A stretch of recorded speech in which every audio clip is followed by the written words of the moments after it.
Address of the President at one of the government relocation points as part of the Operation Alert exercise, June 17, 1955.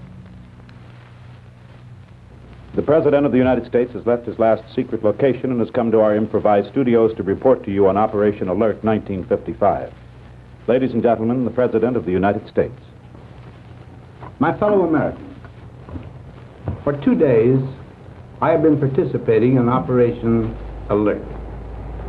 This exercise has had the very serious purpose of attempting to determine whether the government of the United States, in the face of terrible disaster, could continue to carry on its needed normal functions and provide the kind of services that would be necessary to the United States under these conditions. Now, due to the careful planning of the Office of Defense Mobilization under Dr. Fleming, the other departments of government, this particular part of the test brought me great encouragement. But I should like first to say to you, this is my deepest impression of this exercise. The most devout daily prayers that any of us has should be uttered in the supplication that this kind of disaster never comes to the United States. It is for this reason that I plead that we remain strong. We must face the facts of today's world as they exist. We must never let down our guard until we can be assured that that peace for which we so earnestly pray is definitely coming in such a way that we can have confidence in its effectiveness. Now, to be prepared against the possibility of a disaster of this kind coming to us, not necessarily as serious as the one we attempted to evaluate, but any disaster of this kind, there are many things that we must do outside of just keeping ships and planes and guns and airplanes and the rest of it. First of all, the government itself must plan steadily along the lines that was exemplified and tested in this latest exercise. The liaison between the federal government and the governors of our several states and the mayors of our great cities must be perfect. So especially, I think, these local officials upon whom such great burdens of preparation will fall must remain close to our Civil Defense Administration under Governor Peterson. If that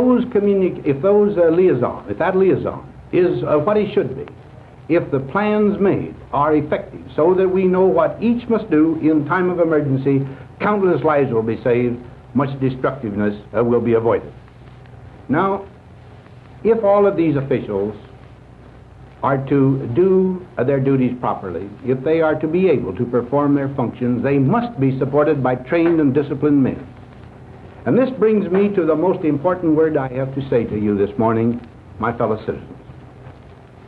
There is before the Congress bills for establishing a reserve for our armed services. We must remember that in the kind of disaster of which I am now speaking, one trained reserve battalion in the proper place would be worth 5 divisions located 1,000 miles away. Trained men will be needed on the spot at the time the disaster occurs to respond to the calls of the mayors, of the governors, and the federal government. This matter is so important. We cannot possibly allow any extraneous matter of any kind to impede progress of the bills through the Congress. This is no place to attach social, political, or any other kind of legislation. This is a matter that is completely nonpartisan. It must be done for the security and safety of the United States and its 165 million people. There is no subject that could be brought to you now as a result of this exercise which would have more significance for you and your children, the welfare, the security, the confidence of our people. I do hope that you will take these matters to heart. Realize that each of you may now do something in understanding what these issues are, in lending your support to get the proper kind of legislation, and in supporting your mayors and your governors in their daily preparatory work in order that any disaster coming to us will be limited in scope just as much as human ingenuity, human effort can make it.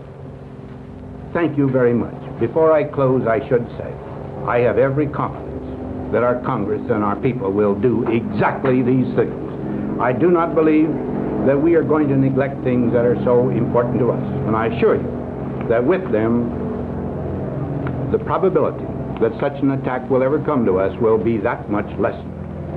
Thank you very much indeed.